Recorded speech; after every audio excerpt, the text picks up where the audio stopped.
प्रिय विद्यार्थियों, सुप्रभात।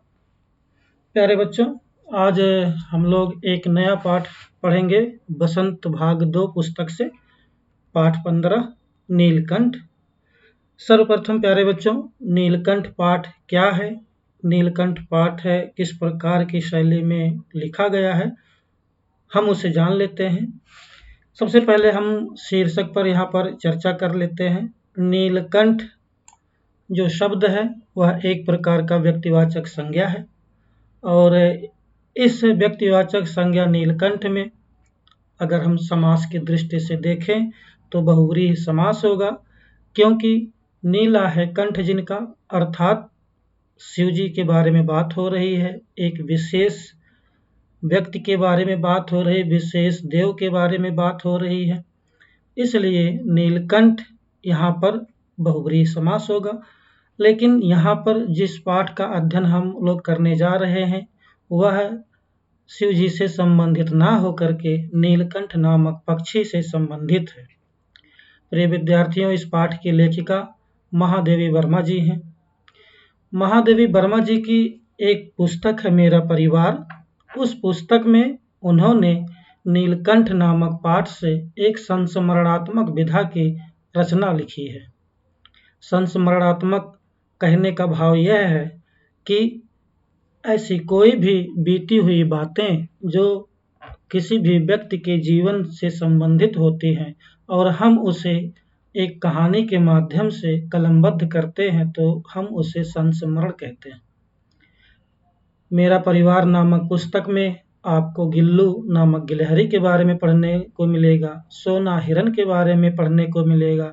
ठीक उसी प्रकार से मेरा परिवार नामक पुस्तक में नीलकंठ के नाम से एक पाठ भी संग्रहित है। प्यारे बच्चों, नीलकंठ पाठ को हम लोग पढ़ें उससे पहले हम लोग इस पाठ की लेखिका महादेवी वर्मा जी के बारे में कुछ जान लेते हैं। महादेवी वर्मा जी का जन्म 1907 ईस्वी में उत्तर प्रदेश के फर्रुखाबाद जनपद में हुआ था। महादेवी वर्मा जी हिंदी साहित्य के आधुनिक काल की एक महती लेखिका हैं और हिंदी साहित्य के आधुनिक काल में इनका एक प्रतिम स्थान रहा है। आधुनिक काल की इन्हें मीरा कहा जाता है। पूर्व की पाठों में आपने पढ़ा होगा मीराबाई के बारे में और आगे चल कर के भी आप मीराबाई के बारे में पढ़ेंगे। हमें लगता है कि आप महादेवी वर्मा जी से उतने रूबरू नहीं होंगे जितना कि मीराबाई से हैं। मीराबाई श्री कृष्ण के प्रति अनन्य भक्त की एक पराकाष्ठा है। ठीक वैसे ही आधुनिक काल में महादेवी वर्मा जी भी एक ईश के प्रति उनकी भी यह लगाव, उनकी यह भक्ति भी आधुनिक समय में और किसी लेखक या लेखिका, कवि या कवयित्री के जीवन में नहीं मिलता। इसलिए महादेवी वर्मा जी को आधुनिक युग की मीरा कहा जाता है।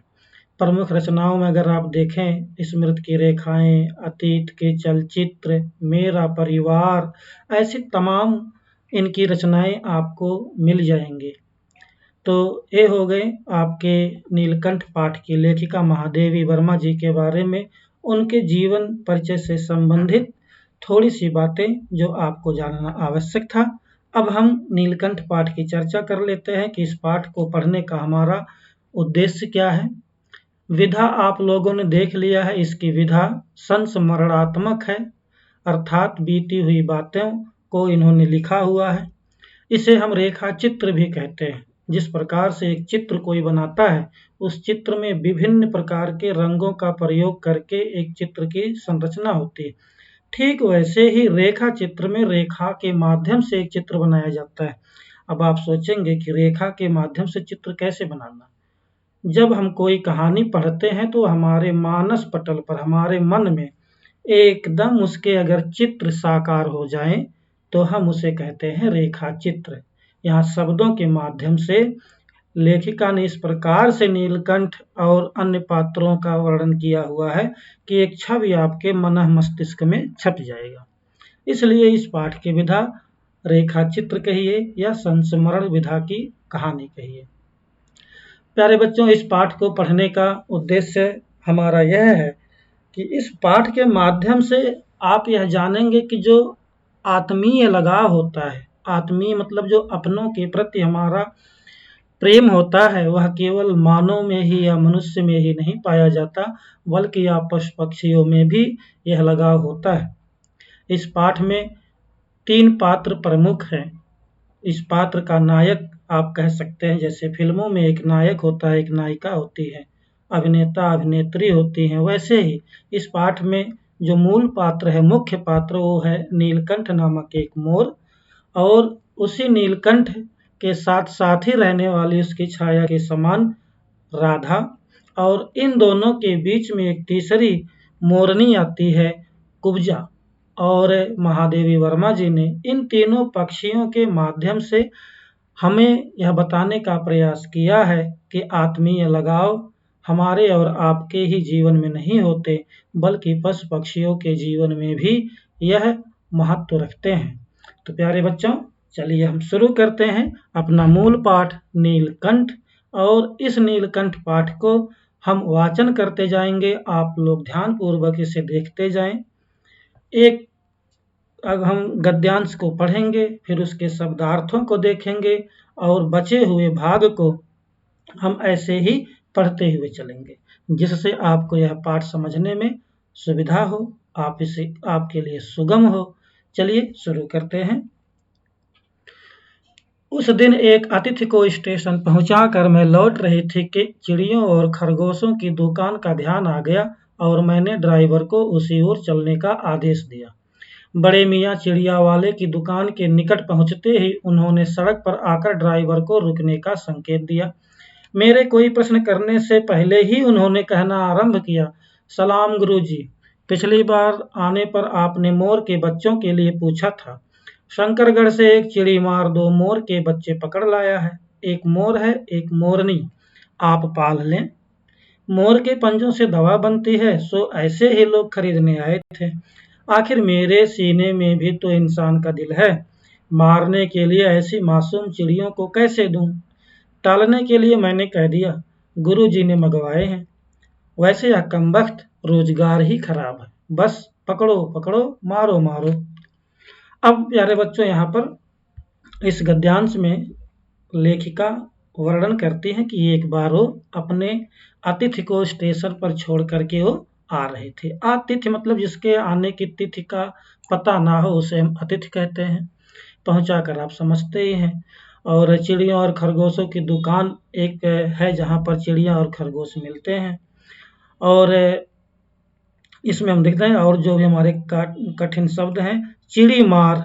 चिड़ी मार बच्चों, यहाँ पर चिड़ियों को मारने वाला, चिड़ी मार का अर्थ है चिड़ियों को मारने वाला। और यहाँ पर कमबख्त रोजगार एक प्रकार का ऐसा शब्द है जो हम आम बोलचाल की भाषा में प्रयोग करते हैं कि हमारी मजबूरी है। ठीक, तो आइए हम इसको एक प्रकार से इसके भाव को देखते हैं। बात यह है कि एक बार लेखिका महादेवी वर्मा जी अपने एक मेहमान को छोड़ करके स्टेशन से लौट रही थीं कि चिड़िया और खरगोशों की दुकान का उन्हें ध्यान आया, और उन्होंने ड्राइवर को उसी ओर चलने का आदेश दिया। बड़े मियाँ साहब की वह दुकान थी। वहां पर पहुंचने के बाद उन्होंने लेखिका को गुरुजी कह के सलाम किया, नमस्कार किया, और उन्होंने बताया कि शंकरगढ़ से एक चिड़ी मार 2 मोर के बच्चे पकड़ लाया है, उसमें से एक मोर है और एक मोरनी। तो उन्होंने कहा कि मैं तो कैसे लोगों को दे देता, आए तो बड़े से लोग थे, लेकिन मोर के पंजों से दवा बनती है, तो वही लोग आए थे जो इन दोनों को ले जा करके इनके पंजों को काट करके वह दवा बनाते। तो अब मेरा भी तो दिल है, मैं कैसे इतने मासूम चिड़ियों को उन्हें दे दूं, लेकिन क्या करूं, रोजगार ही खराब है, हमारा व्यवसाय ही ऐसा है कि जिसमें बस पकड़ो पकड़ो, मारो मारो। बड़े मियाँ के भाषण की तूफान मेल के लिए कोई निश्चित स्टेशन नहीं है। सुनने वाला थककर जहां रोक दे वही स्टेशन मान लिया जाता है। इस तथ्य से परिचित होने के कारण ही मैंने बीच में उन्हें रोक कर पूछा, मोर के बच्चे हैं कहाँ? बड़े मियाँ के हाथ के संकेत का अनुसरण करते हुए मेरी दृष्टि एक तार के छोटे से पिंजड़े तक पहुंची, जिसमें तीतरों के समान 2 बच्चे बैठे थे। पिंजड़ा इतना संकीर्ण था कि वे पक्षी शावक जाली के गोल फ्रेम में किसी जड़े चित्र जैसे लग रहे थे। आगे लेखिका कहती है, भाषण की तूफान मेल आप लोग बच्चों जानते हैं, ट्रेन को कहा जाता है। ऐसी ट्रेन जो बहुत ही गति में चले, जैसे हमारे यहाँ गतिमान एक्सप्रेस है, शताब्दी एक्सप्रेस है, उनकी गति बहुत ही तेज है। ठीक वैसे ही बड़े मियाँ की जो बोलने की शैली है वो बहुत ही तेज बोलते हैं, बहुत गति में बोलते जाते हैं। उन्हें यह प्रभाव नहीं पड़ता कि सामने वाला उस चीज़ को समझ रहा है, उनकी बातों को कि नहीं समझ रहा है। वो वहीं पर रुकते हैं जब सुनने वाला जो व्यक्ति हो एकदम से थक जाए। इस तथ्य से, तथ्य का अर्थ होता है बच्चों बात से, परिचित आपको पता ही है। और उन्होंने कहा कि अनुसरण करना, किसी चीज़ को हम जब उसके पीछे-पीछे देखते हैं तो उसे हम कहते हैं अनुसरण करना। जैसे आपके घर में, आपके परिवार में जो चरित्र आपके बड़े भाई, आपके माता-पिता का होगा, हम लोग प्रायः उन्हीं के चरित्र का ही अनुसरण करते हैं, अर्थात उनके जैसे ही हम भी कार्य व्यवहार अपने जीवन में करते हैं। दृष्टि मतलब नज़र छोटे से पिंजड़े तक पहुंची जिसमें क्या था, तीतर। तीतर बच्चों एक प्रकार का पक्षी होता है। ये पक्षी होता है लेकिन उड़ता कम है, चलता ज़्यादा है। कबूतर के समान यह एक प्रकार का पक्षी है जो जमीन पर अधिकांशतः दौड़ता है, उड़ने की बजाय। संकीर्ण मतलब होता है छोटा। पक्षी शावक, शावक मतलब बच्चों यहाँ पर होता है बच्चा। अब आप अगर यहाँ पर पक्षी इसके पूर्व में लगा देते हैं तो पक्षी शावक, अगर आप मृग लगा देते हैं तो मृग शावक, अगर आप सिंह लगा देते हैं तो सिंह शावक। जाली के गोल फ्रेम में किसी जड़े चित्र जैसे लग रहे थे। जड़ना का अर्थ क्या होता है कि किसी प्रकार को एक प्रकार से स्थिर कर देना। आप लोग देखते होंगे कि कपड़ों के ऊपर मोतियों की जड़ाव की जाती है, मोती जड़े होते हैं, उसी को कहा जाता है। चलिए हम आगे चलते हैं। मेरे निरीक्षण के साथ साथ बड़े मियाँ की भाषण मेल चली जा रही थी। ईमान कसम गुरुजी, चिड़ी मार ने मुझसे इस मोर के जोड़े के नकद 30 रुपए लिए हैं। बारहा कहा, भाई जरा सोच तो लो, अभी इनमें मोर की कोई खासियत भी है कि तू इतनी बड़ी कीमत ही मांगने चला। पर वह मुंजी क्यों सुनने लगा। आपका ख्याल करके अछता पछता कर देना ही पड़ा। अब आप जो मुनासिब समझें। अस्तु, चिड़ी मार 30 चिड़ी मार के नाम के और 5 बड़े मियाँ के ईमान के देकर जब मैंने वह छोटा पिंजरा कार में रखा, तब मानो वह जाली के चौखटे का चित्र जीवित हो गया हो। दोनों पक्षी शावकों के छटपटाने से लगता था मानो पिंजरा ही सजीव और उड़ने योग्य हो गया हो। तो वहाँ से हमने देखा था कि उनके बड़े मियाँ जी बात करते जा रहे और बताते जा रहे हैं। जब हम लेखिका ने उनको पूछा कि भाई मोर के बच्चे हैं कहाँ, तो उन्होंने अपने हाथ से संकेत किया। उनकी हाथों की तरफ अनुसरण करना मतलब उनके हाथों की तरफ देखते हुए लेखिका ने देखा कि एक पिंजड़ा है और उस पिंजड़े में तीतर के समान 2 छोटे बच्चे बैठे हैं। पिंजड़ा इतना छोटा था कि पक्षी के शावक जाली मतलब छोटी सी जाली के गोल फ्रेम, फ्रेम आप समझते हैं जैसे चित्रों को हम लोग फ्रेमिंग कराते हैं, वैसे लग रहे थे। आगे वो कहती हैं। इससे पहले हम लोग थोड़ा सा शब्दार्थ एक बार फिर से देख लेते हैं। चिड़ी मार को हमने बता दिया, जो चिड़ियों को मारता हो। नकद मतलब होता है कि हाथों हाथ। 30 रुपए दे। 12 बच्चों यहाँ पर 12 मतलब यह है बारंबार कहा, और जरा मतलब होता है थोड़ा। एक चीज आप देखिए यहाँ पर नुक्ता लगा हुआ, अगर इस नुक्ता का प्रयोग ना हो तो इस जरा का मतलब होता है बुढ़ापा। तो जो अजर और अमर कहा जाता है, अजर जो बूढ़ा रहा हो उसे कहा जाता है। खासियत भी आपको पता है, यहाँ पर मूंजी मतलब होता है कंजूस, और अछता पछता कर मतलब ले देकर। मुनासिब मतलब होता है उचित। अस्त मतलब इस प्रकार से। 30 मतलब 30 रुपए चिड़ी मार के नाम के, ठीक। और 5 ईमान मतलब होता है उनके जो कसम वो खा रहे थे। और चौखटा बच्चों होता है चौखट, 4 है खट जिसमें। अब हमारे यहाँ क्या होता है, जब आप दरवाज़ा कोई देखते हैं तो आप जैसे हम चित्रों में बनाते जा रहे हैं, यहाँ पर आप देखेंगे कि एक फ्रेम होती है चौखट और इसके बीच में दरवाज़ा होता है। इसी को कहा जाता था चौखट। 1 2 3 और 4। कहावत भी है कि मेरी चौखट पर आप दर्शन मत देना। कभी चौखट मत लांघना मतलब होता था कि आप मेरे घर पर कभी नहीं आएंगे। इसे कहते थे चौखट। अब वो कहते हैं कि मैंने बड़े मियाँ साहब मेरे निरीक्षण मतलब था मेरे जो मैं वहाँ पर देख रहे थे और मियाँ साहब बताते जा रहे थे कि गुरुजी मैं क्या बताऊँ, इस जोड़े के लिए मैंने नगद हाथों हाथ उसको 30 रुपए दिए हैं और मैंने उसको बार-बार यही कहा कि भाई ज़रा सोच तो ले, इनमें मोर की कोई ख़ासियत भी तो है नहीं कि जो तू इतनी बड़ी कीमत माँग रहा है। लेकिन वह कंजूस ऐसा था कि वह सुने क्या। और उन्होंने कहा कि मुझे तो आपका ख़्याल था कि आप ले ही लेंगी, इसलिए मैंने अछता-पछताकर मतलब बड़ा ले देकर मैंने उसे 30 रुपया दिया। लेखिका कहते हैं कि इस प्रकार से मैंने 30 रुपए उस चिड़ीमार के लिए दिया, जिससे इन्होंने पैसे दिए थे और 5 बड़े मियाँ के लिए दिया कि जिससे उन्होंने खरीदा हुआ था बड़े मियाँ साहब ने। ठीक, तो बड़े मियाँ के नाम के 5, चिड़ीमार के नाम के 5, इस 30 इसलिए 35 रुपए में वह पिंजड़ा उन्होंने ला करके कार में रखा और जैसे ही जीवित हो गया मतलब जैसे उन्होंने गोल जाली को उस अपने कार में रखा तो लगा जैसे जीवन मतलब कि उनमें जान आ गई हो और पक्षी शावकों मतलब पक्षियों के बच्चों के छटपटाने से ऐसा लगा मानो पिंजड़ा सजीव मतलब पिंजड़ा एक तरह से देखा जाए जैसे उसमें जान आ गया हो और वह उड़ने के योग्य हो गया हो। चलिए हम आगे बढ़ते हैं। घर पहुंचने पर सब कहने लगे तीतर हैं, मोर कहकर ठग लिया है। कदाचित अनेक बार ठगे जाने के कारण ही ठगे जाने की बात मेरे चिढ़ जाने की दुर्बलता बन गई है। अप्रसन्न होकर मैंने कहा, मोर के क्या सुरखाब के पर लगे हैं, है तो पक्षी ही। चिढ़ा दिए जाने के कारण ही संभवतः उन दोनों पक्षियों के प्रति मेरे व्यवहार और यत्न में कुछ विशेषता आ गई।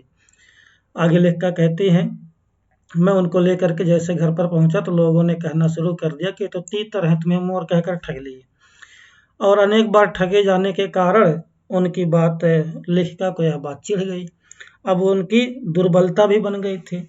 अप्रसन्न, देखो दुर्बलता भाववाचक संज्ञा है ना।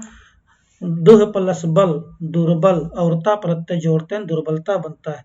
अप्रसन्न, प्रसन्न का विलोम होता है अप्रसन्न। आ उपसर्ग प्रसन्न मूल शब्द। ठीक।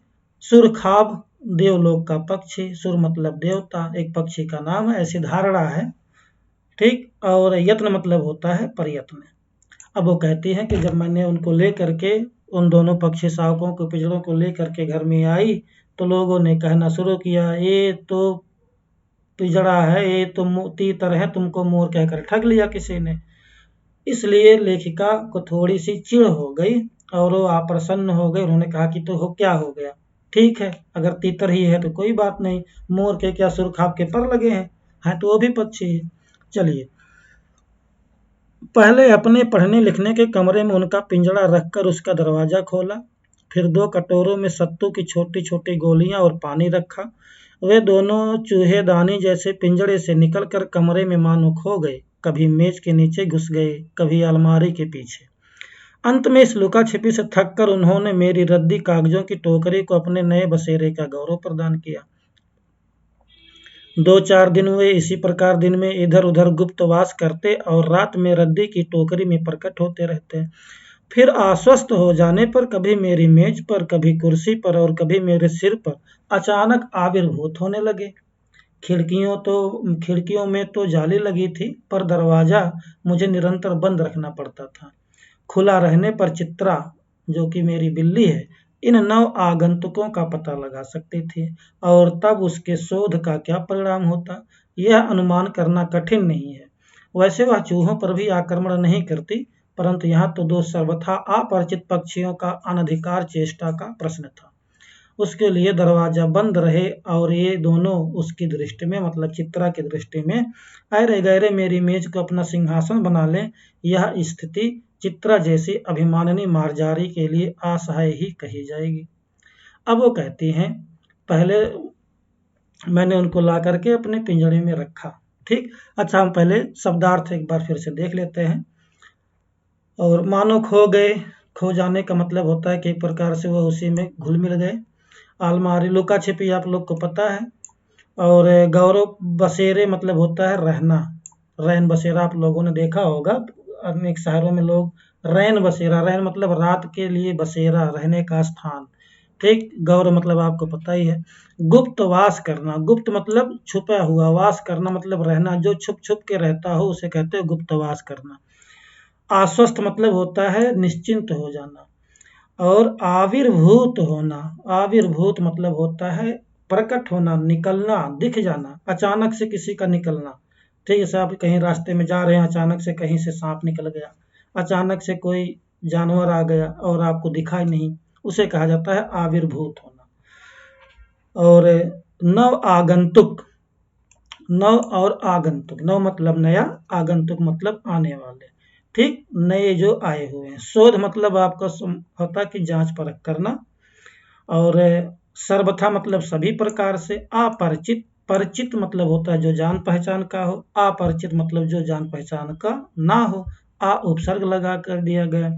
पक्षियों की अनधिकार, यहाँ पर हम लोग वर्तनी में गलत करते हैं, लोग लिखते हैं अनाधिकार, लेकिन यहाँ पर अन और अधिकार है, अर्थात जिसका अधिकार ना हो और वह जबरदस्ती उसकी चेष्टा करे, उसके लिए दरवाजा बंद रहे। अच्छा, ऐरे गहरे आप लोग को पता है, सिंहासन भी सिंह और आसन, दीर्घ स्वर संधि। अभिमाननी, अभिमान, देखो बेटा, अभिमान, घमंड, दर्प, गर्व, ये अलग अलग भाव के अलग अलग शब्द हैं। अभिमान होता है हमारे कर्मों के ऊपर, जब हम अपने कर्मों के द्वारा कहीं पर ऐसा कोई कार्य कर देते हैं तो जिससे हमारे अंदर में एक सम्मान की भाव निकलता है। ऐसा कोई, जैसे हमारे देश के जो वीर जवान हैं वो हमारे अभिमान हैं, मतलब हमारे गौरव के वो एक परिचायक हैं। मार्जारी मतलब बिल्ली। असहाय मतलब होता है जो सहन करने योग्य ना हो। आपको अगर किसी ने गर्म चीज से पकड़ा दिया, गर्म पानी से आपका पाला पड़ गया और आप छटपटा उठे, वो इसलिए आप छटपटा उठे क्योंकि वह आपसे सहन मतलब क्षमता आपकी नहीं थी उसको सहन करने की। ठीक, तो चलिए हम इसके भाव को देखते हैं। अब वो कहती हैं कि मैंने उनके पिंजड़ा को ला करके अपना दरवाजा खोला, फिर 2 कटोरों में सत्तू की छोटी-छोटी गोलियाँ और पानी रखा। फिर वो चूहेदानी, आप समझते हैं जिसमें चूहों को पकड़ा जाता है, और उससे निकल करके कमरे खुले में आए तो मानो खो गए, मतलब एक तरह से उनको आज़ादी सा महसूस हुआ। अब वो इसी तरह कभी इधर कभी उधर लुका-छिपी करते रहते थे और अंत में उन्होंने कागज़ों की टोकरी में अपना घर बना लिया। फिर इधर-उधर किसी तरह वो गुप्तवास मतलब जहाँ मर्ज़ी वहाँ रह जाते थे। धीरे-धीरे आश्वस्त जब हो गए कि अब यहाँ पर कोई चिंता करने की बात नहीं है, तब वो कभी उनकी मेज़ पर, कभी उनकी कुर्सी पर और कभी उनके सिर पर भी बैठ जाते। और दरवाज़ा लेखिका बंद रखती थी। कारण ये था कि चित्रा नाम की उनकी एक बिल्ली थी और वह बिल्ली पहले से लेखिका के पास थी। अगर उनको इन नव आगंतुकों को, मतलब नव आगंतुकों को अगर पता लग जाता बिल्ली चित्रा को कि भाई कोई नया मेहमान आया है, और आपको पता है बिल्लियों का स्वभाव होता है पक्षियों को पकड़ करके मारना, ठीक, तो वह उसका क्या होता आपको पता है, पाती तो छोड़ती तो है नहीं वो। तो इसलिए लेखिका ने कहा कि अनुमान करना कठिन नहीं है भाई, अनुमान क्या करना, वो तो देखते ही टूट पड़ेगी। लेकिन वैसे चूहा जो उसकी उनकी बिल्ली है बड़ी समझदार है, वो चूहों पर भी आक्रमण नहीं करती। कहते नहीं कि चूहे बिल्ली का खेल नहीं, चूहों को देख करके बिल्ली कभी नहीं रुकती, वो चूहों को मारती ही मारती है। लेकिन इतनी बिल्ली समझदार है कि वह चूहों पर भी आक्रमण नहीं करती। और यहाँ पर तो बात अलग ही है, दोनों के दोनों सभी रूपों में उससे अपरिचित हैं। तो पक्षियों का तो ये तो था ही कि भाई दोनों अनधिकार, जो अधिकार ही नहीं है उसका तो प्रयास करते ही, चेष्टा मतलब प्रयास करते हैं, करने के बाद थे। और इसके लिए दरवाजा बंद रहे और दोनों ऐरे गहरे उनकी मेज पर सिंहासन बना ले। यह चित्रा नामक बिल्ली के अभिमान, मारजारी मतलब बिल्ली, के लिए असहाय था। आप भी अपने माता पिता की गोद में जब छोटे छोटे रहे होंगे तो आप भी देखते हैं, छोटा बच्चा अगर आपसे कोई छोटा भाई हो बहन हो और माता जी उनको गोद में लेते हैं तो आपको लगता भी है कि भाई नहीं, मम्मी मुझको कम दुलार करती है, मुझ पर मुझसे कम स्नेह रखती है। ठीक वही बात मार्जारी चित्रा को भी लगता था कि अगर वो देख लेती इन दोनों को इस प्रकार से लेखिका के मेज पर, तो वह बहुत ही, कह लो कि एक तरह से बहुत ही गुस्सा हो जाती या उस चीज को सहन नहीं कर सकती थी, उस चीज को देख नहीं सकती थी। अरे बच्चों, यहाँ तक हमने देख लिया, अब हम चलते हैं आगे। और आगे हम पढ़ते हैं, फिर आप लोग ध्यान से सुनते चलेंगे। अब आगे लेखिका महादेवी वर्मा जी कहती हैं कि जब मेरे कमरे का कायाकल्प चिड़िया खाने के रूप में होने लगा, तब मैंने बड़ी कठिनाई से दोनों चिड़ियों को पकड़कर जाली के बड़े घर में पहुंचाया, जो मेरे जीव जंतुओं का सामान्य निवास है। दोनों नव आगंतुकों ने पहले से रहने वालों में वैसा ही कुतूहल जगाया जैसा नववधू के आगमन पर परिवार में स्वाभाविक है। लक्का कबूतर नाचना छोड़कर दौड़ पड़े और उनके चारों ओर घूम घूम कर गुटरगू की रागनी अलापने लगे। बड़े खरगोश सभ्य सभासदों के समान क्रम से बैठकर गंभीर भाव से उनका निरीक्षण करने लगे। ऊन की गेंद जैसे छोटे खरगोश उनके चारों ओर कुछ उछल कूद मचाने लगे। तोते मानो भली भांति देखने के लिए एक आंख बंद करके उनका परीक्षण करने लगे। उस दिन मेरे चिड़ियाघर में मानो भूचाल आ गया। अब लेखिका यहाँ पर कहती हैं कायाकल्प। प्यारे बच्चों, पहले हम इसको शब्दार्थ को फिर से देखते हैं। कायाकल्प, यहाँ पर जो शब्द है काया और कल्प, देखा जाए सामान्य रूप में दो शब्द है। काया का अर्थ होता है शरीर और कल्प मतलब समय भी होता है, कल्प मतलब आकार भी होता है। लेकिन यहाँ पर जो कायाकल्प का अर्थ है, इसका अर्थ यह है कि अचानक सा परिवर्तन हो जाना। जब हम कोई कार्य ऐसा देखते हैं जो हमारी अपेक्षाओं से कहीं तीव्र गति से हो जाता है, अचानक से बदलाव हो जाता है, तब हम उसे कायाकल्प कहते हैं। चिड़िया खाने के रूप में होने लगा। आपको पता है चिड़िया खाना मतलब ऐसा स्थान जहाँ पर चिड़ियों का पालन किया जाए। और आगे वो कहते हैं नव आगंतुकों का हमने आपको बता ही दिया। नव और आगंतुक शब्दों से मिलकर के बना है। और नववधू अर्थात दुल्हन, आगमन मतलब आने पर, स्वाभाविक मतलब होता है कि स्वभाव से ही। बेटा रागिनी का अर्थ होता है स्वर, अलापन मतलब गाना। जैसे आपने भी देखा होगा जब कोई गीतकार होते हैं, कोई गीत गाते हैं तो वो है अलाप करते हैं। सभ्य मतलब सभ्रांत, सम्मानित। सभासद मतलब सभा के जो सदस्य होते हैं उन्हें हम सभासद कहते हैं। गंभीर भाव मतलब एकदम से विचार मुद्रा में बड़े ही सभ्य आदमी के जैसे बैठे हुए हैं। निरीक्षण करना, किसी चीज को ध्यान से देखना। ऊन, आप लोग को पता होगा ऊन जिससे हमारे गर्म कपड़े, स्वेटर आदि की बुनाई की जाती है, उन्हें हम ऊन कहते हैं, जो कि भेड़ या उनके बालों से जो प्राप्त होता है, या फिर आजकल आप भी देख रहे होंगे कि अनेक पदार्थों से ऊन बन रहा है।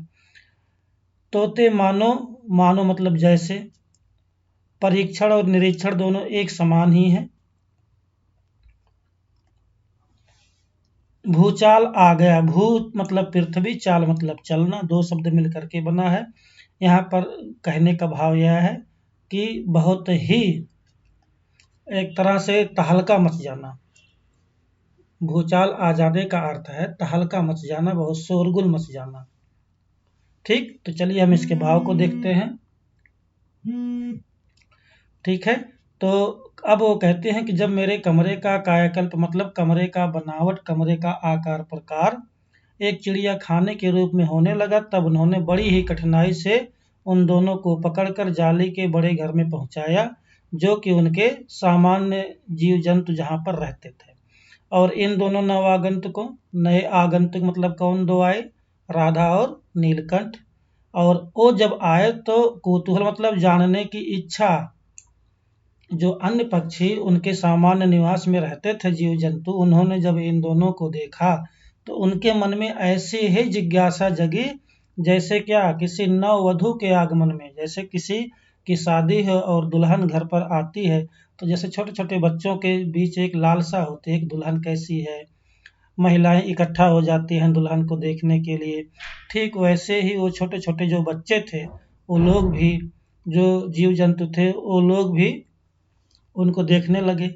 उनमें से एक लक्का कबूतर था जो उनके आने से पहले वो नाच रहा था, अब नाचना छोड़ करके उनके चारों ओर घूमकर गुटरगू करने लगा। बड़े जो खरगोश अन्य लोग थे वो सभ्य सभासदों मतलब जो अन्य खरगोश बड़े वाले थे, तो वो लोग अपने के एक दिखाते गंभीर, जैसे होता ना कि आप देखते होंगे शादी समारोह आदि के कार्यक्रमों में जो हमारे समाज के बुजुर्ग लोग होते हैं, रिश्तेदार होते हैं, वो लोग क्या होते हैं कि एक अपना निश्चित स्थान पर बैठ करके अपना गंभीर मुद्रा में या एक सम्मानित व्यक्ति के जैसा वो बैठते हैं। ठीक वैसे ही जो बड़े खरगोश थे वह भी उनके जैसा ही बैठे हुए गंभीर भाव से उनका निरीक्षण कर रहे हैं कि कौन है, ये दोनों कैसे आ गए। और जो छोटे वाले थे उनके चारों ओर उछल कूद मचाने लगे। तोतों की तो पूछिए मत, तोते तो वैसे हुए कि जैसे वो एक आंख बंद करके उनका परीक्षण कर रहे हों। इन सब क्रियाकलापों से ऐसा लग रहा था कि जैसे चिड़ियाघर में आज तो पूरा तहलका मचा हुआ, भूचाल आ गया हो। ठीक, तो अब हम देख लेते हैं आगे। धीरे धीरे दोनों मोर के बच्चे बढ़ने लगे। उनका कायाकल्प वैसा ही क्रमशः और रंगमय था जैसा इल्ली से तितली का बनना। कायाकल्प हमने बता ही दिया। इल्ली से तितली का बनना मतलब बेटा मुहावरा है, अचानक से परिवर्तन हो जाना। मोर के सिर की कलगी और सघन ऊंची तथा चमकीली हो गई। चोंच अधिक बंकिम और पैनी हो गई। गोल आंखों में इंद्रनी की नीलाभ दुत झलकने लगी। लंबी नील हरित ग्रीवा की हर भंगिमा में धूप छाही तरंगे उठने गिरने लगी। दक्षिण वाम दोनों पंखों में सलेटी और सफेद आलेखन स्पष्ट होने लगे। पूंछ लंबी हुई और उसके पंखों पर चंद्रिकाओं के इंद्रधनुषी रंग उद्दीप्त हो उठे। रंग रहित पैरों को गर्वीली गति ने एक नई गरिमा से रंजित कर दिया। उसका गर्दन ऊंची कर देखना, विशेष भंगिमा के साथ उसे नीची कर दाना चुगना, पानी पीना, टेढ़ी कर शब्द सुनना आदि क्रियाओं में जो सुकुमारता और सौंदर्य था, उसका अनुभव देख कर ही किया जा सकता है। गति का चित्र नहीं आंका जा सकता। तो हम इसको शब्दार्थ को देख लेते हैं।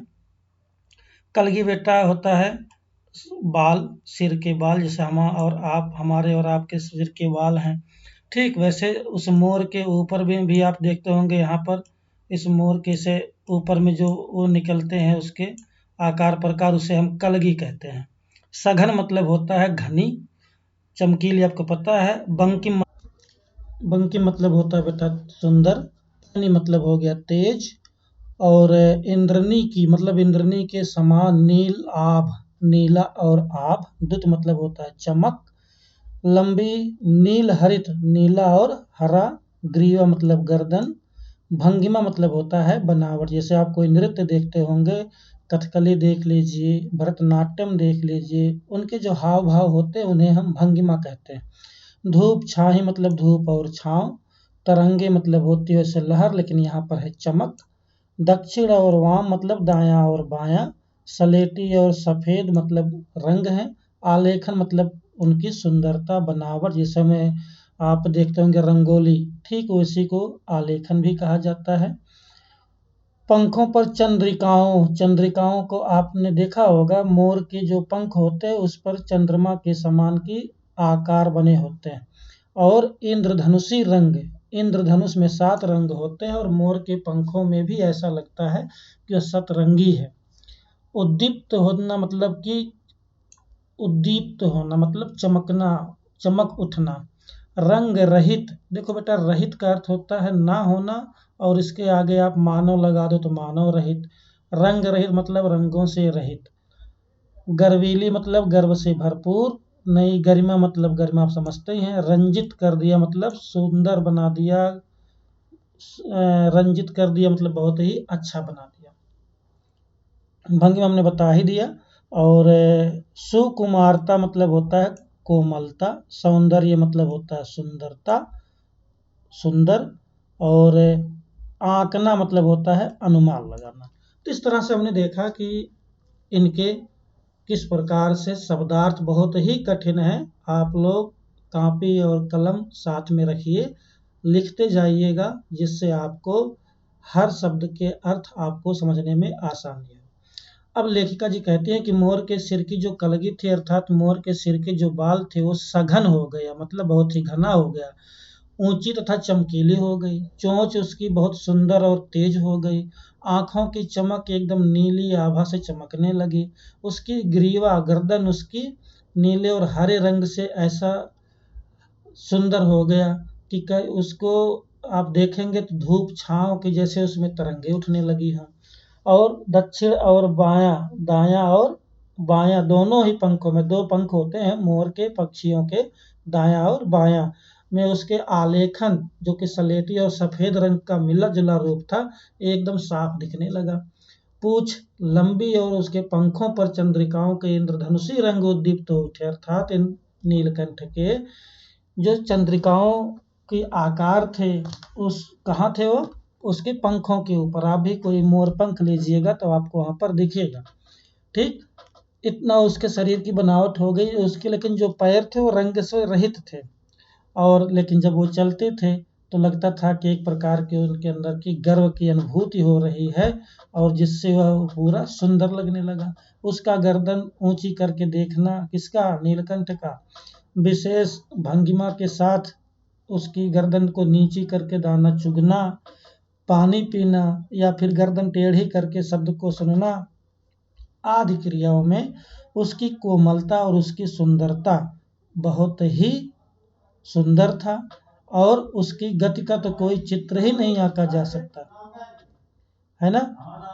आगे हम देखते हैं, मोरनी का विकास मोर के समान चमत्कारिक तो नहीं हुआ, परंतु अपनी लंबी धूप छाही गर्दन, हवा में चंचल कलगी, पंखों की श्याम श्वेत पत्र लेखा, मंथर गति आदि से वह भी मोर की उपयुक्त सहचारिणी होने का प्रमाण देने लगी। अब मोर के हम लोगों ने देख लिया नीलकंठ की, अब यहाँ पर बात है राधा की। मोरनी का भी विकास मोर के समान तो चमत्कारिक नहीं हुआ। चमत्कारिक मतलब ऐसा तो नहीं जैसा हमने देखा नीलकंठ का कि उसका आया और कितने सुंदर सुंदर उसके शरीर की बनावट अचानक से बदलने लगा, कायाकल्प हो गया।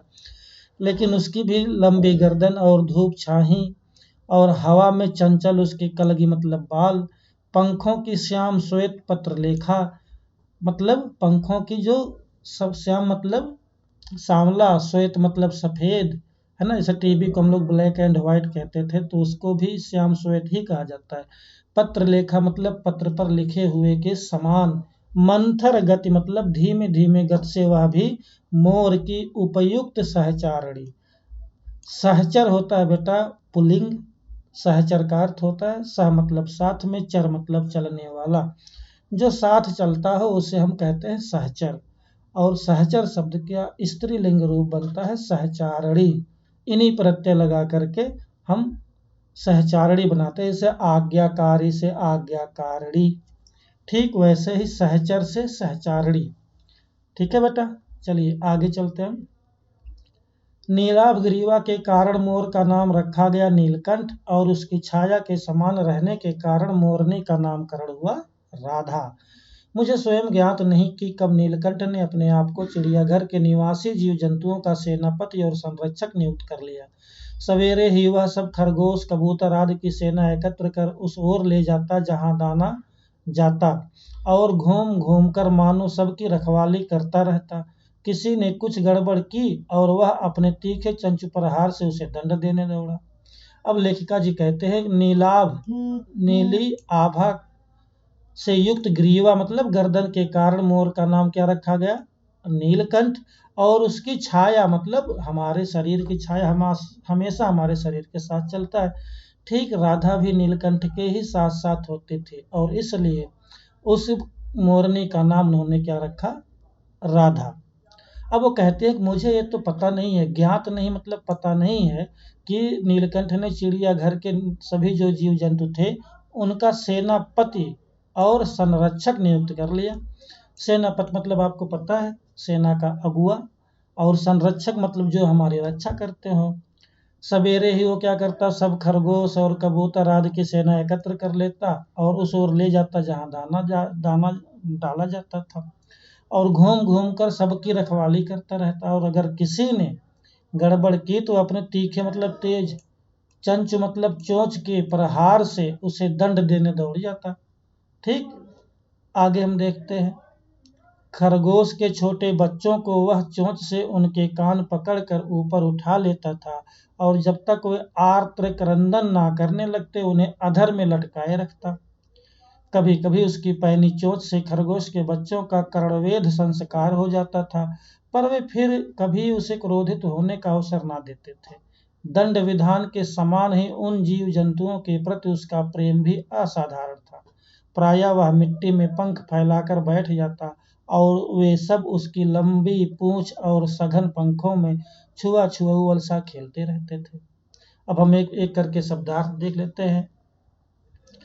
आर्त मतलब होता है बेटा दुखी, क्रंदन मतलब आवाज, अधर मतलब होता है ओंठ, और पैनी मतलब उन्हें बता दिया तेज, कर्णवेध संस्कार।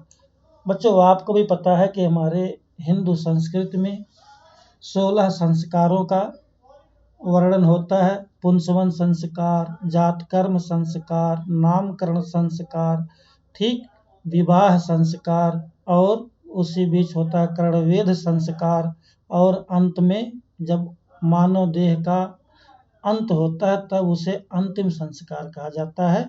कर्णवेध संस्कार होता था एक प्रकार से क्षत्रियों का कान के वेधने, वेध मतलब वेदना, छेद करना, और क्षत्रियों का यह एक प्रकार का कर्णवेध होता था, क्योंकि आपको भी पता है क्षत्रिय जो होते थे वो अपने कानों में आभूषण ग्रहण करते थे, जैसे आज के समय में महिलाएं अपने कर्ण में अनेक आभूषण पहनती हैं।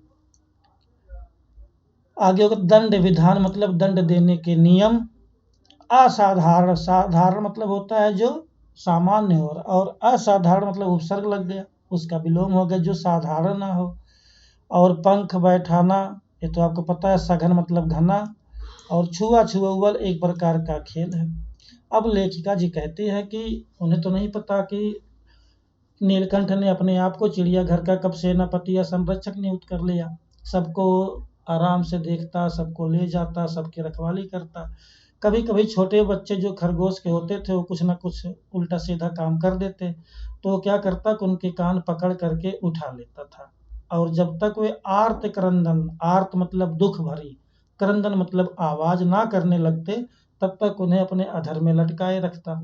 अधर मतलब अपने मुंह में वह लटकाए रखता, अधर मतलब होता है ओठ। और कभी कभी तो वह इतनी जोर से पकड़ लेता पैनी चोंच से कि उन बच्चों का कर्णवेध संस्कार हो जाता, अर्थात खरगोश के बच्चों के कानों में छेद हो जाता, ठीक। और फिर कभी वे उसे क्रोधित होने का अवसर ना देते। जो नियम थे दंड देने के, कभी कभी आप भी देखेंगे कि हमारे भी समाज में अलग अलग नियमों का पालन होता है। कोई अपने हैं तो थोड़ा कम दंड दो, कोई बाहर के हैं तो दंड विधान तेज कर दो, लेकिन उसके लिए सबके लिए उसने एक समान दंड बना रखे थे, और उसके ही साथ साथ उसका प्रेम भी सबके साथ असाधारण था। और वे सभी जीव जंतु छोटे छोटे जो होते थे उसके सघन पंखों और लंबी पूंछ के नीचे बैठ करके ऐसा लगता जैसे वो छुआ छुआ सा कोई खेल खेलते हों। ऐसी ही किसी स्थिति में एक सांप जाली के भीतर पहुंच गया। सब जीव जंतु भाग कर इधर उधर छिप गए, केवल एक शिशु खरगोश सांप की पकड़ में आ गया। अब आप देख रहे हैं ये नीलकंठ है, ये देखिए आप अर्धचंद्रिका है ना, ये पक्षी उड़ रहे हैं, एक खरगोश के बच्चे हैं, ठीक। निगलने के प्रयास में सांप ने उसका आधा पिछला शरीर तो मुंह में दबा रखा था, शेष आधा जो बाहर था उससे ची ची का स्वर भी इतना तीव्र नहीं निकल सकता था कि किसी को स्पष्ट सुनाई दे सके।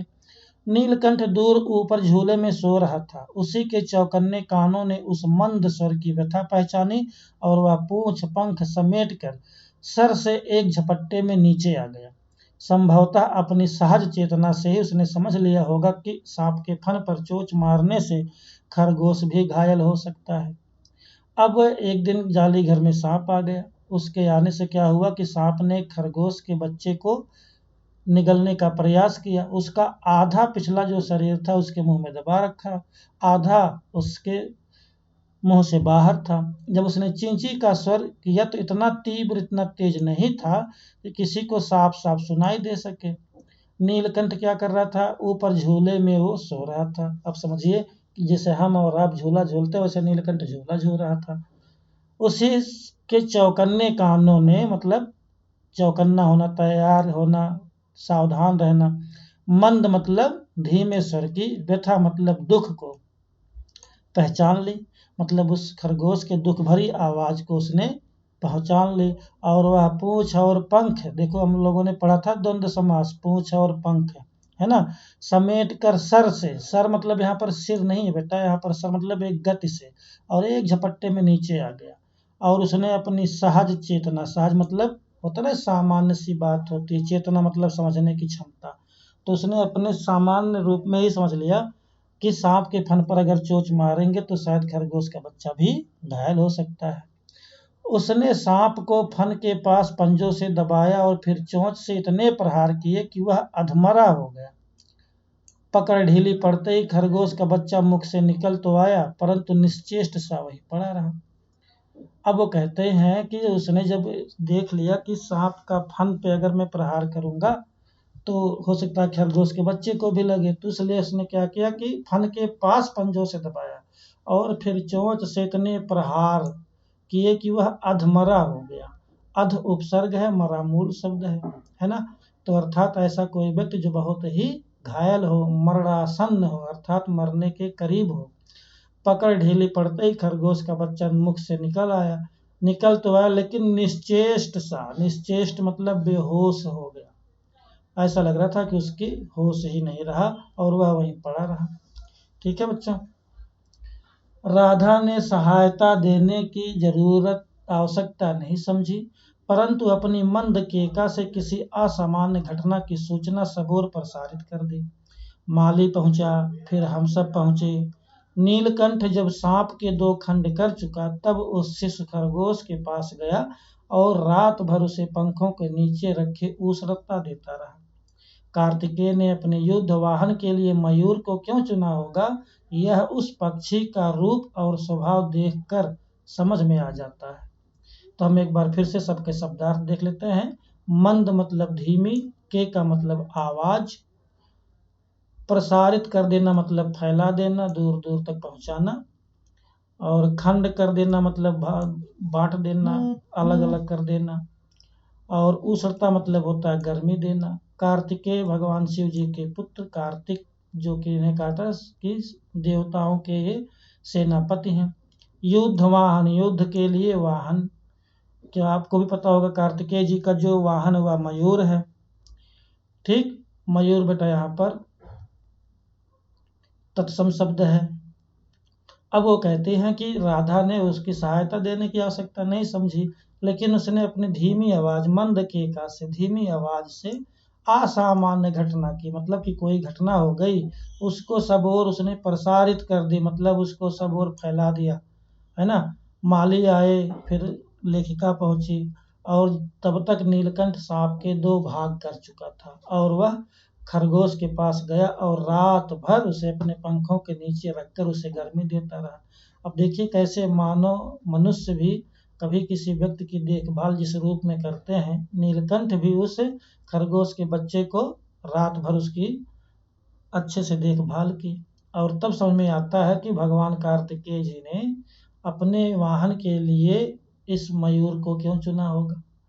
और इसका कारण क्या है कि हम इसके स्वभाव को देख सकते हैं कि दंड विधान में सबके समान, सबकी समान रखवाली और सबके साथ प्रेम का व्यवहार।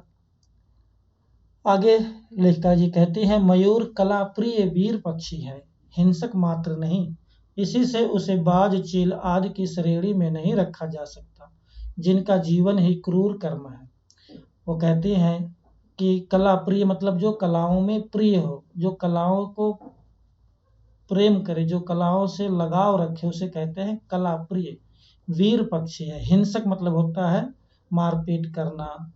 ठीक, तो इसलिए वो कहती है कि मयूर जो है वह कला प्रिय वीर पक्षी है। केवल ऐसी बात नहीं है कोई हिंसक है, पक्षियों को मार दे, कीड़े मकोड़ों को मार दे या जीव जंतुओं को मार दे, नहीं, ऐसा नहीं है उसके साथ। और इसी कारण से उसे बाज अथवा चील आदि के वर्ग में, श्रेणी में नहीं रखा जाता, क्योंकि आप बाज और चील को देखोगे तो इनका स्वभाव ही है कि किसी भी छोटे पक्षी को देखेंगे तो वह उसको मार ही देते हैं, और क्रूर कर्म मतलब बुरे कर्म है, बड़े निष्ठुर कर्म है।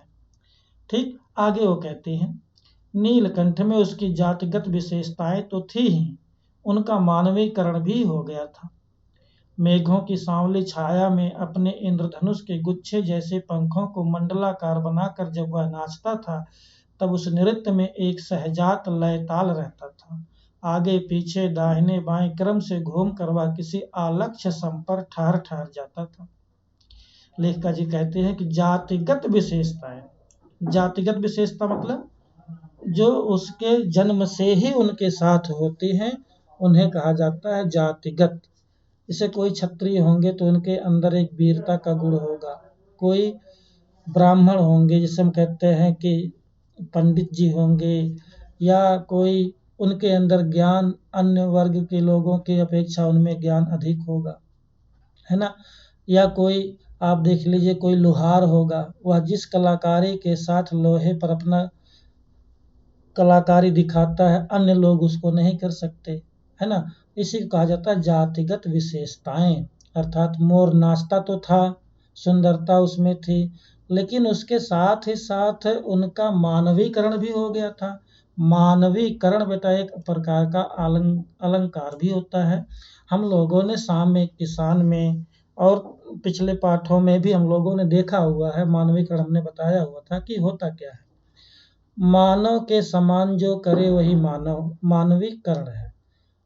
जो निर्जीव हो अथवा जो मानव की श्रेणी में, मनुष्यों की श्रेणी में नहीं आते, फिर भी वो मानव के जैसे कार्य को करे, उसे हम मानवीकरण कहते हैं। मानव बना देना, है ना। मोर जो था, अब आप देखेंगे कि वह खरगोश के बच्चे को एक मानव के समान उसकी देखभाल कर रहा है, जबकि होता नहीं ऐसी बात, लेकिन फिर भी नीलकंठ क्या कर रहा है, उस पक्षी को एक मानव के जैसा उसकी देखभाल कर रहा है, उसका मानवीकरण हो गया, है ना।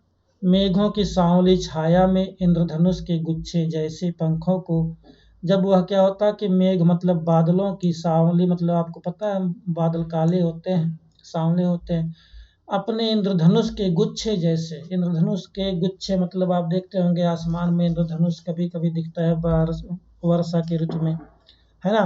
मंडलाकार आप लोगों ने इस फोटो में देखा होगा, इस फोटो में आप देखेंगे इसे कहते हैं मंडलाकार। जब वो नाचता है मोर तो उसका पंख एकदम ऐसे बन जाता है, मंडल और आकार, दीर्घ स्वर संधि ना।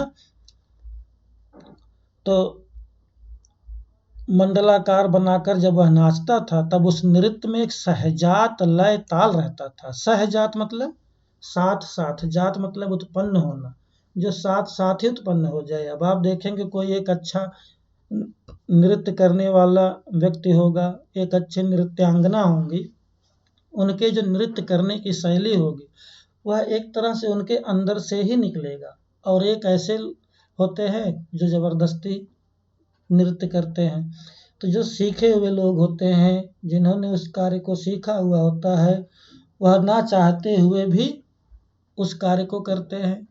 अब आपको किसी को म्यूजिक सुनना बहुत ही मन पसंद होगा, किसी को नृत्य करना पसंद होगा, किसी को क्रिकेट खेलना पसंद होगा।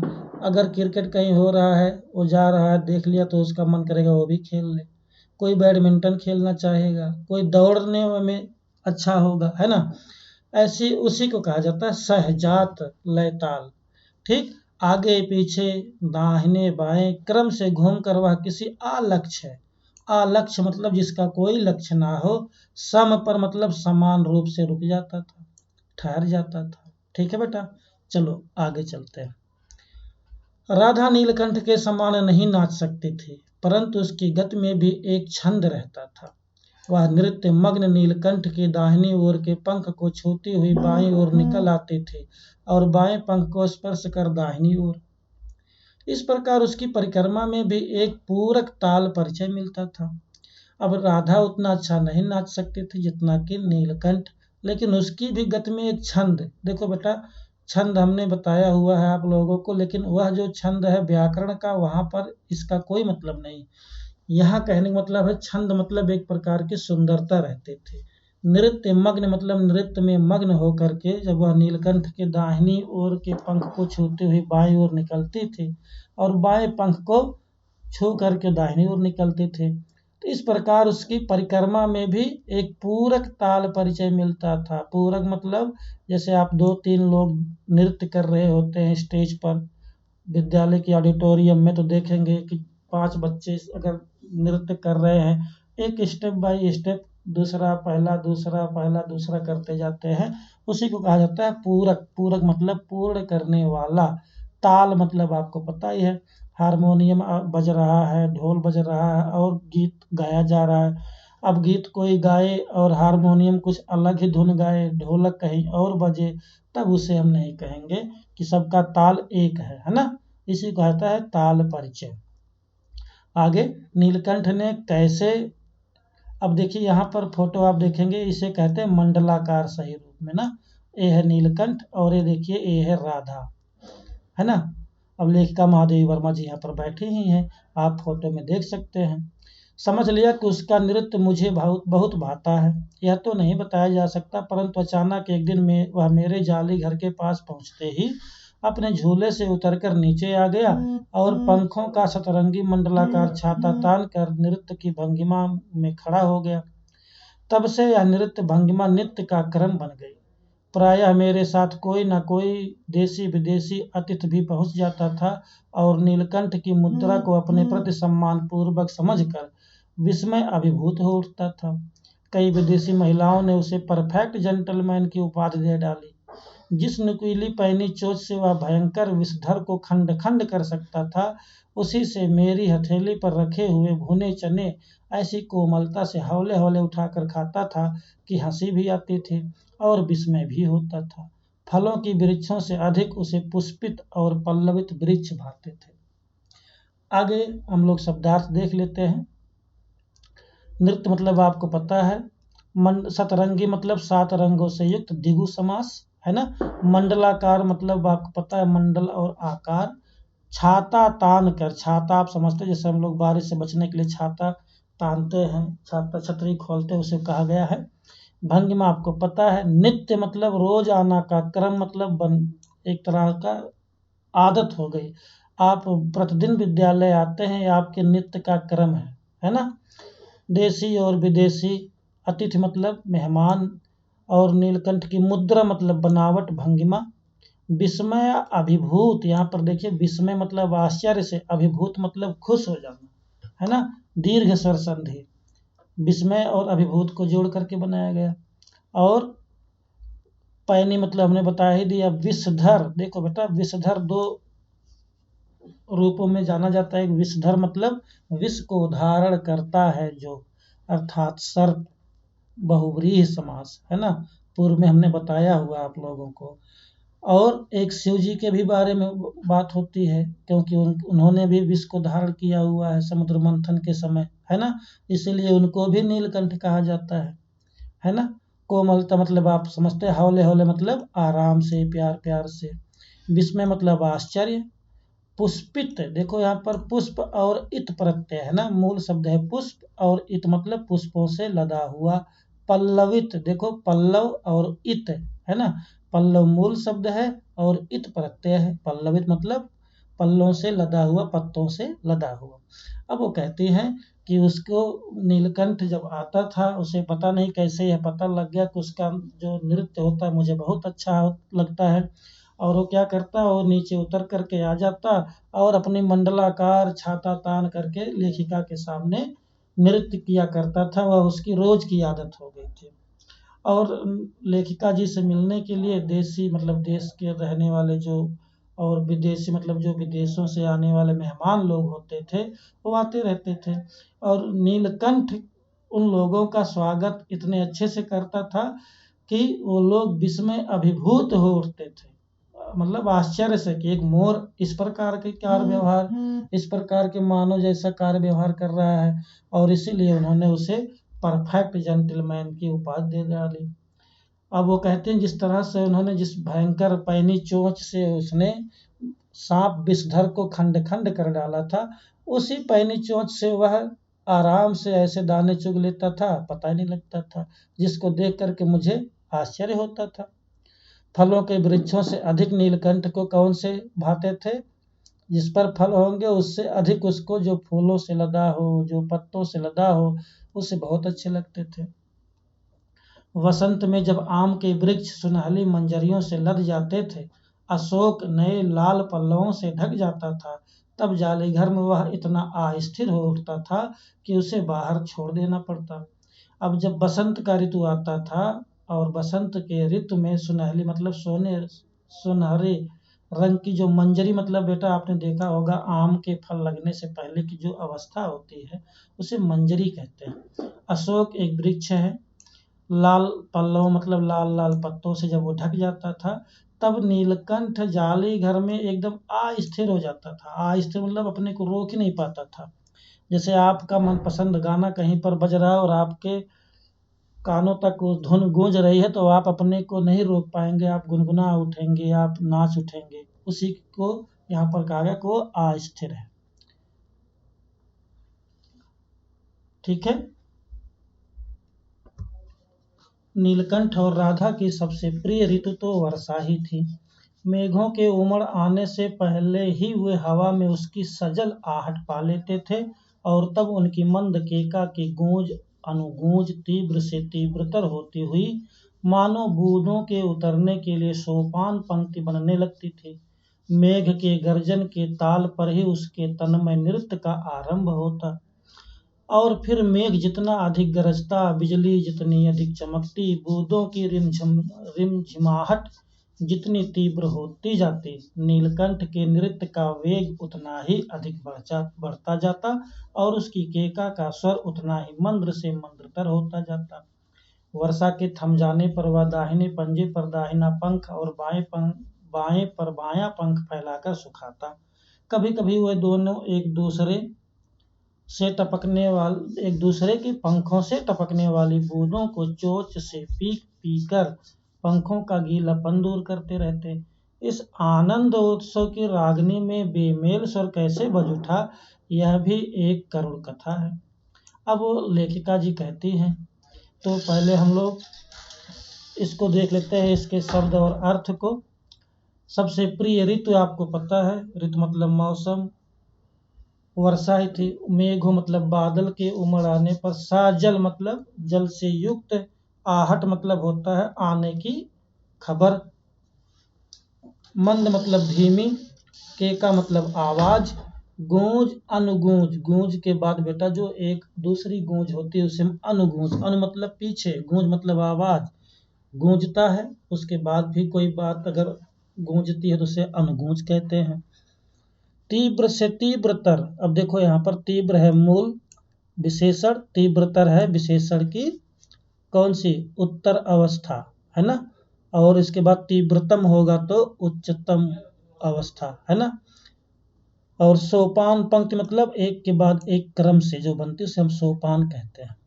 मेघ के गर्जन मतलब गरजने से, तन्मय मतलब एकदम से तन मन से है ना, गरजता बिजली चमकती, रिमझिमाहट, रिमझिम मूल शब्द है और आहट इसमें प्रत्यय है। वेग मतलब उसका एक तरह से गति, आप समझिए वेग और गति में अंतर है लेकिन फिर भी आप एक गति समझिए, एक स्पीड समझिए। मंद्र से मंद्रतर, मंद्र मतलब धीमा, मंद्रतर मतलब उससे भी धीमा, विशेषण की मध्य अवस्था है ना। वर्षा के थम जाने पर इसको आपने देख ही लिया। और कोई शब्दार्थ गीलापन आप समझ सकते हैं कि गीला हो जो उसे कहते हैं। आनंदोत्सव, आनंद और उत्सव दो शब्दों से मिलकर बना है, गुण संधि है। बेमेल, बे उपसर्ग है, मेल शब्द है, मूल शब्द है, तो बेमेल मतलब जो मेल में ही ना हो। करुण मतलब दुख भरी, कथा मतलब कहानी। अब लेखिका जी कहती हैं, क्या कहते हैं कि नीलकंठ और राधा के सबसे प्रिय ऋतु तो वर्षा ही थे और जब मेघ उमड़ घुमड़ करके आते थे तो उनके सजल मतलब मेघों के बादलों के जल से युक्त आहट को वो जान लेते थे और तब उनकी मंद के का मतलब नीलकंठ और उनकी राधा की गूंज और अनुगूंज जो तीव्र से तीव्रतर मतलब ऊंची से तेज होती जाती और मानो बूंदों के उतरने के लिए सोपान पंक्ति बनने लगती है ना।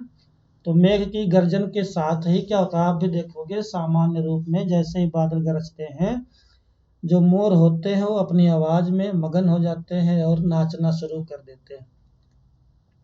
और फिर जितना मेघ अधिक गरजता है, बिजली जितनी अधिक चमकती है, बूंदों की रिमझिमाहट जितनी तीव्र होती जाती है, नीलकंठ के नृत्य का वेग उतना ही बढ़ता जाता और उसकी केका का स्वर उतना ही मंद्र होता जाता, है ना।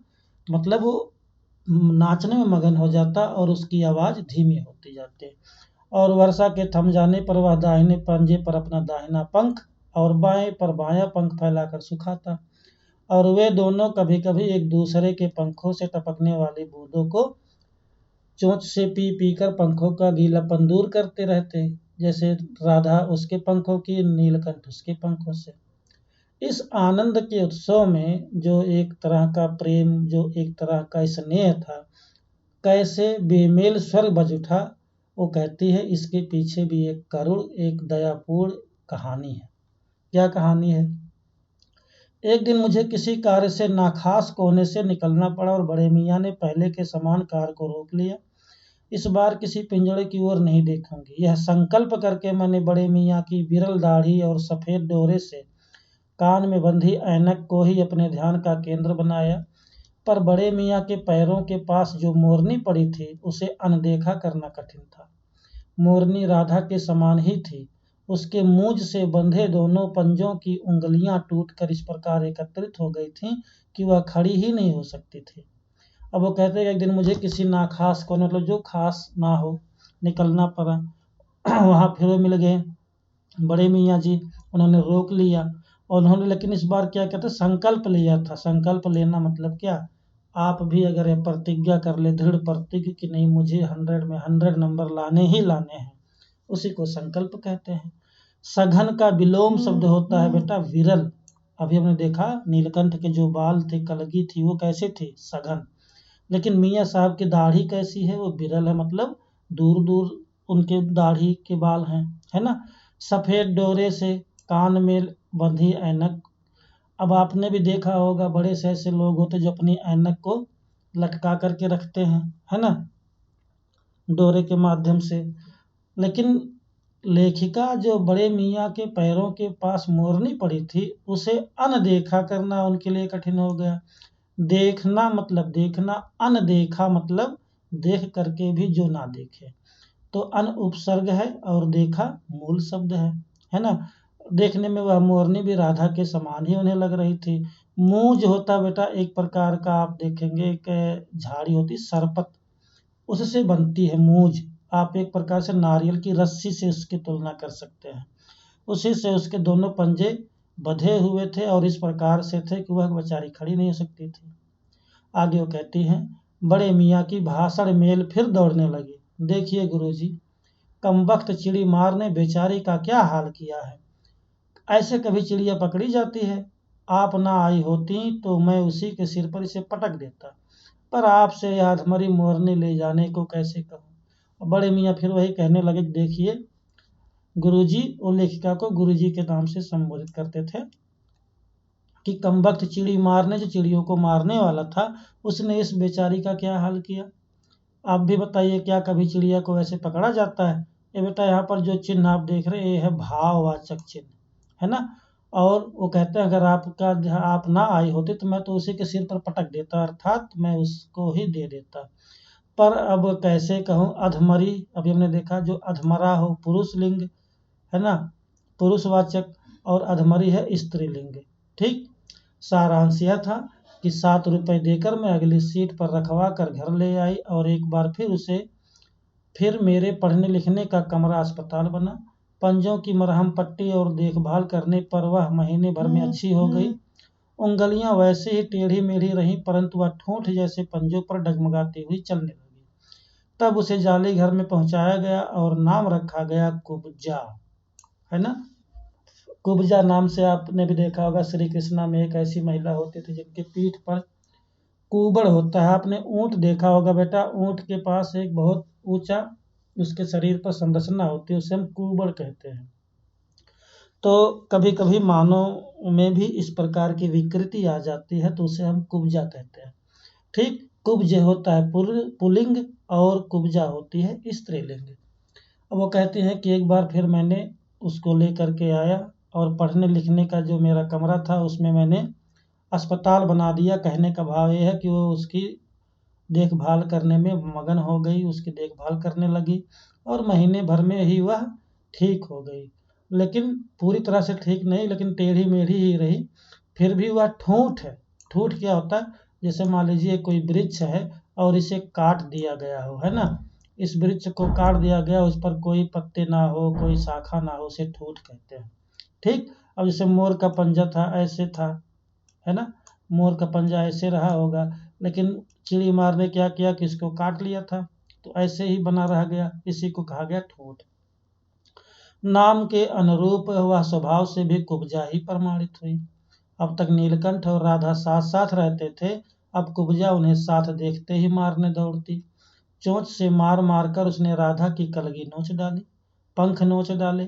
कठिनाई यह थी कि नीलकंठ उससे दूर भागता था और वह उसके साथ रहना चाहती थी। ना किसी जीव जंतु से उसकी मित्रता थी, ना वह किसी को नीलकंठ के समीप आने देना चाहती थी। उसी बीच राधा ने 2 अंडे दिए, जिनको वह पंखों में छिपाए बैठी रहती थी।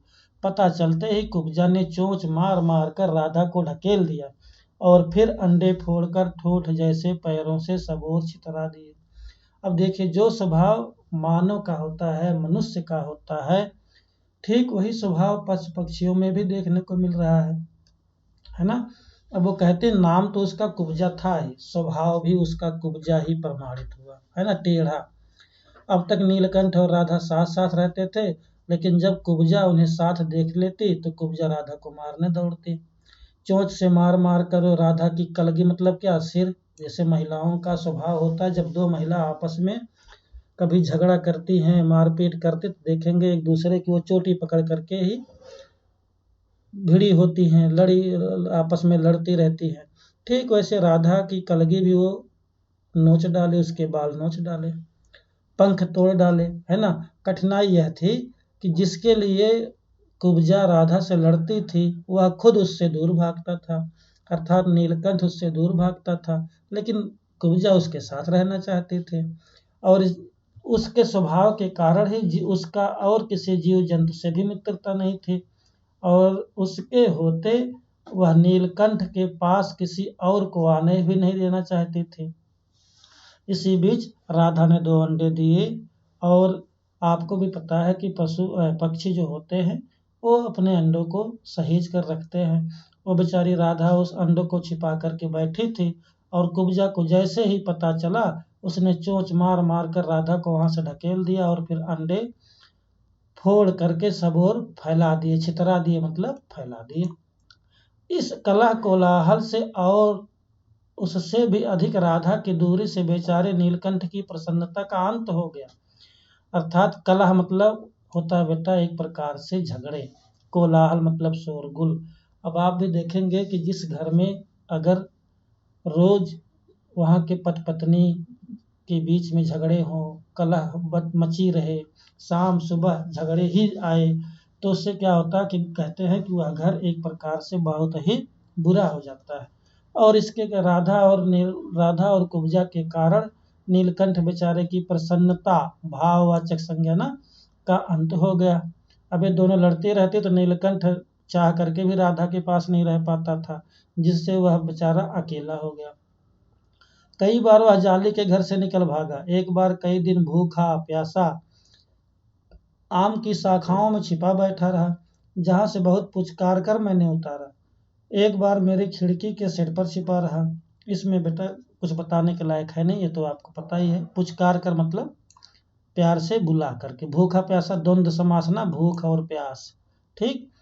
मेरे दाना देने जाने पर वह सदा की भांति पंखों को मंडलाकार बनाकर खड़ा हो जाता था, पर उसकी चाल में थकावट और आंखों में एक शून्यता रहती थी।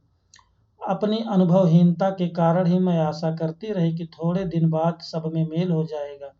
अंत में 3-4 मास के उपरांत एक दिन सवेरे जाकर देखा कि नीलकंठ पूछ पंख फैलाए धरती पर उसी प्रकार बैठा हुआ है जैसे खरगोश के बच्चों को पंखों में छिपाकर बैठता था। मेरे पुकारने पर भी उसके ना उठने पर संदेह हुआ। ठीक। तो यहाँ पर बेटा मंडलाकार आपको पता है, शून्यता मतलब होता है एक प्रकार से निराशा, है ना। अब लेखिका यह आशा कर रही थी क्या कि हो सकता है कुछ दिनों के बाद इन पक्षियों में आपस में प्रेम हो जाएगा, आपस में एक दूसरे की स्नेह की डोरी में लोग बंध जाएंगे। लेकिन वो कहते हैं कि मेरा अनुभवहीनता ही थी जो मैंने ऐसा सोचा। और अंत में क्या हुआ, 3-4 मास मतलब 3-4 महीने के उपरांत बाद में एक दिन नीलकंठ को बड़ा पुकारने पर भी नीलकंठ नहीं उठा। वास्तव में नीलकंठ मर गया था। क्यों का उत्तर तो अब तक नहीं मिल सका है। ना उसे कोई बीमारी हुई, ना उसके रंग बिरंगे फूलों के अस्तबक जैसे शरीर पर किसी चोट का चिन्ह मिला। मैं अपने शाल में लपेट कर उसे संगम ले गई। जब गंगा की बीच धार में उसे प्रवाहित किया गया, तब उसकी पंखों की चंद्रिकाओं से बिंबित प्रतिबिंबित होकर गंगा का चौड़ा पाट एक विशाल मयूर के समान तरंगित हो उठा। नीलकंठ के न रहने पर राधा तो निश्चेष्ट सी कई दिन कोने में बैठी रही। वह कई बार भाग कर लौट आया था, अतः वह प्रतीक्षा के भाव से द्वार पर दृष्टि लगाए रहती थी। पर कुब्जा ने कोलाहल के साथ खोज ढूंढ आरंभ की। खोज के क्रम में वह प्रायः जाली का दरवाजा खोलते ही बाहर निकल आती थी और आम, अशोक, कचनार आदि की शाखाओं में नीलकंठ को ढूंढती रहती थी। एक दिन आम से उतरी ही थी कि कजली, जो कि अल्सेशियन कुत्ती थी, उसके सामने पड़ गई। स्वभाव के अनुसार उसने कजली पर भी चोंच से प्रहार किया। परिणामतः कजली के 2 दांत उसकी गर्दन पर लग गए। इस बार उसका कलह, कोलाहल और द्वेष प्रेम भरा जीवन बचाया ना जा सका। परंतु इन 3 पक्षियों ने मुझे पक्षी प्रकृति की विभिन्नता का जो परिचय दिया, वह मेरे लिए विशेष महत्व रखता है। राधा अब प्रतीक्षा में ही दुकेली है। आषाढ़ में जब आकाश मेघाच्छन्न हो जाता है, तब वह कभी ऊंचे झूले पर और कभी अशोक की डाल पर अपनी केका को तीव्रतर करके नीलकंठ को बुलाती रहती है। आगे हम लोग शब्दार्थ देख लेते हैं। अब वो कहते हैं कि वह तो मर गया, नीलकंठ मर गया था। क्यों? क्यों का कोई उत्तर नहीं है। उसके रंग बिरंगे फूलों के अष्टभक मतलब गुच्छों पर किसी चोट के निशान नहीं थे। संगम मतलब आप समझते हैं जहाँ पर नदियों का मिलन होता है। यहाँ पर संगम मतलब इलाहाबाद, प्रयागराज को संगम, क्योंकि वहाँ पर गंगा, यमुना और सरस्वती नदियों का मिलन होता है, इसलिए उसे संगम कहते हैं। अब वो कहते हैं कि नीलकंठ मर गया था और मैं उसे ले करके शाल में लपेट करके संगम में ले गई, और गंगा के बीच में जब मैंने उसे प्रवाहित किया, तब उसके पंखों की चंद्रिकाओं अर्थात जो मोर के पंखों की चंद्रिकाएं होती हैं, ऐसा लग रहा था जैसे बिंबित और प्रतिबिंबित। प्यारे बच्चों, बिंब मतलब होता है छाया। जैसे आप दर्पण देखते हैं, मान लीजिए एक कोई बच्चा है, कोई व्यक्ति है और ये क्या कर रहा है, यहाँ पर है, और ठीक ये दर्पण देखता है, दर्पण में भी वही छाया है उसी की, और इस दर्पण में भी वही व्यक्ति है, तो इसे कहा जाता है प्रतिबिंबित। अर्थात वही व्यक्ति का जो चित्र है उसी का इसे कहेंगे बिंब और इसको कहेंगे प्रतिबिंबित। अर्थात उसके पंखों की छाया प्रति छाया। कहते गंगा का चौड़ा पाट मतलब किनारा एक विशाल मयूर मतलब मोर के समान तरंगित हो उठा, मतलब सुंदर एकदम उसी के रंग में रंग गया। तरंग में इत प्रत्यय जोड़ेंगे, तरंगित बनेगा। नीलकंठ के ना रहने पर तो राधा जो थी वो निश्चेष्ट मतलब बेहोश सी रहने लगी। कई दिनों वह कोने में बैठी रही। कई बार नीलकंठ भाग कर लौट आया था, लेकिन अब वह प्रतीक्षा के भाव से राधा उसी पर दृष्टि लगाए रखती है। लेकिन कुब्जा के साथ ऐसा नहीं था। कुब्जा कोलाहल के साथ उसको ढूंढना आरंभ की। वो दरवाजा खुलते ही रोज बाहर निकल आती और आम, अशोक, कचनार की वृक्षों की शाखाओं पर और नीलकंठ को ढूंढती रहती थी। एक दिन की बात है कि वह आम से उतरी ही थी कि कजली नामक एक उनकी कुतिया थी, जिससे उसका सामना हो गया, और कजली का जो स्वभाव था कुब्जा का, उसने उसी स्वभाव के अनुसार कजली पर चोट से प्रहार कर दिया। अब कजली ने भी अपने बचाव के लिए उसको ऊपर प्रहार किया होगा और उसके 2 दांत कुब्जा के गर्दन पर लग गए, और इस बार कलह, कोलाहल मतलब द्वेष, प्रेम मतलब क्या था, शोरगुल और घृणा से भरा हुआ उसका जीवन बचाया नहीं जा सका। बेटा यहाँ पर देखो, द्वेष और प्रेम दोनों शब्द का प्रयोग है। द्वेष मतलब होता है ईर्ष्या, जलन, और प्रेम मतलब होता है प्यार। ठीक। अब देखिए, द्वेष तो राधा से करते थे, लेकिन प्रेम वह नीलकंठ से जिस रूप में करती थी उसकी भी एक प्रतिम उदाहरण थी। वह अपने प्रेम के लिए हमेशा सबसे लड़ती भी रहती थी। तो इससे यह कहा जा सकता है कि उसके हृदय में, उसके मन में द्वेष और प्रेम दोनों था, लेकिन जो द्वेष था वो कहीं ना कहीं उसके प्रेम के कारण ही था। और लेखिका कहती हैं कि इन तीन पक्षियों की प्रकृति मतलब स्वभाव की विभिन्नता, मतलब विभिन्न मतलब अलग अलगता प्रत्यय जोड़ दिया गया, भाववाचक संज्ञा, है ना। वो कहते हैं कि बहुत ही महत्व रखता है। अब वो समय ऐसा है कि राधा अब भी नीलकंठ की प्रतीक्षा में ही दुकेली है, अर्थात उसकी भी संतान हो गई है। और आषाढ़ के महीने में, आषाढ़ सावन भादो, जो आषाढ़ वर्षा ऋतु के महीने, वर्षा के ऋतु का एक महीना है, उसी में जब आकाश में मेघ आच्छन्न, बादलों का आच्छन्न हो जाना, ढक जाना, जब मेघ छा जाते हैं, तब वह कभी ऊंचे झूले पर और कभी अशोक की डाल पर अपनी केका को, अपनी आवाज को, मधुर आवाज को तीव्रतर मतलब तेजी से तेज, तीव्र से तीव्र करके नीलकंठ को बुलाती रहती है। तो प्यारे बच्चों, हमने और आपने नीलकंठ पाठ में देखा कि किस प्रकार से इन पक्षियों के माध्यम से जो मानव जीवन है उससे संबंधित स्वभाव पशु पक्षियों में भी देखने को मिलता है। और अंततः हम लोग इस चीज को समझ सकते हैं कि सब में प्रेम, सब में द्वेष, सब में कलह, सब में कोलाहल है। हर कोई अपने अपने जीवन में अपने अपने कर्मों के अनुसार हमारे और आपके बीच में जीवन जीता है। तो प्यारे बच्चों, इस तरह से नीलकंठ पाठ का हम लोगों ने एक तरह से पूरा वाचन, भावार्थ, शब्दार्थ और व्याकरणिक बिंदुओं के साथ साथ शब्दों की मीमांसा को भी हम लोगों ने देखा। आशा है कि आप सभी लोगों को यह पाठ भली भांति समझ में आया होगा। आवश्यकता के अनुसार आपको हम इसके प्रश्न अभ्यास से भी रूबरू करवाएंगे। तब तक के लिए बहुत बहुत धन्यवाद। आप सभी का दिन मंगलमय हो। ढेरों शुभकामनाएं।